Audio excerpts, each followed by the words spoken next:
अफिसमा काम गर्न गइसकेपछि सिस्टम हुन्छ एउटै अनि युजर्स हुन्छ धेरै। तिमी बिहानदेखि 10 बजेसम्म बस्यौ, 10 बजेदेखि अर्को सिफ्ट सुरु हुन्छ। त त्यहाँ के गरिदिएको हुन्छ, युजर एकाउन्ट खोलिदिएको हुन्छ। ट्यालीमा त्यस्तै गरेको हुन्छ, सबको आफ्नो आफ्नो युजर एकाउन्ट हुन्छ। तिम्रो काम तिमी आफ्नो युजर एकाउन्टबाट गर्छौ। र अब मानौ यो ट्याली होइन, एकछिनको लागि कुनै डाटा एन्ट्री केही गरिरहेको छौ भन्दाखेरि त भन्नाले एउटा कम्प्युटर सिस्टममा मल्टिपल युजर कसरी बनाउने त, ठिक छ, कसरी बनाउने, जसको लागि हामीलाई कन्ट्रोल प्यानलमा जानु पर्यो। कन्ट्रोल प्यानलमै जाऊ र अघि पासवर्ड क्रिएट गरे जस्तै युजर एकाउन्टमा जाऊ। म्यानेज एनदर एकाउन्टमै जानुपर्छ, ठिक छ, म्यानेज एनदर एकाउन्ट। र देन आफ्टर अब यहाँनिर भनिरहेको छ क्रिएट अ न्यू एकाउन्ट भनिरहेको छ, ठिक छ, यहाँ छ क्रिएट अ न्यू एकाउन्ट। यो क्रिएट अ न्यू एकाउन्टमा क्लिक गर्नु र न्यू एकाउन्ट नेम राख्ने हो। जस्तै कि अब मैले आफ्नै नाम राखेँ, पङ्कज राखेँ, क्यापलक अन छ, ओके, पङ्कज राखेँ। र त्यस पछाडि यहाँनिर स्ट्यान्डर्ड युजर र एडमिनिस्ट्रेटर भन्छ।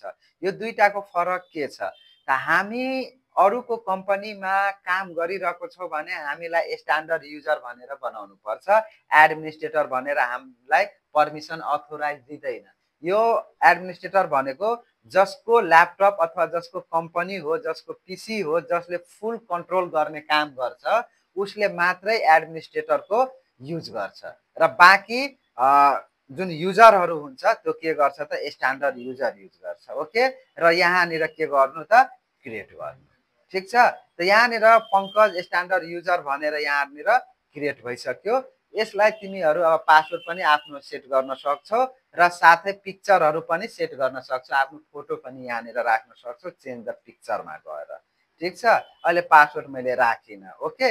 र अब यसलाई मैले क्लोज गरिदिएँ। अब चेक गर्ने, अब यो एक्टिभ भयो कि भएन, जसको लागि कसरी चेक गर्ने भन्दाखेरि धेरै बाटोहरू छ चेक गर्नको लागि।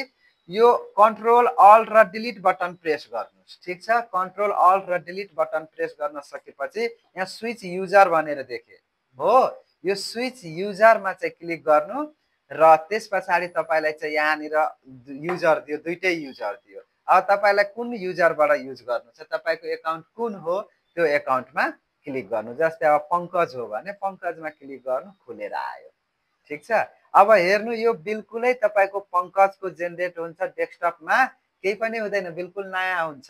अब यहाँनिर यसलाई क्लोज गराए, अहिले सेटअप हुँदैछ। यहाँनिर जति पनि त्यो फाइल फोल्डरहरू थियो बनाएको त्यो डेस्कटपमा छैन, किनभने त्यो त मुनलाइट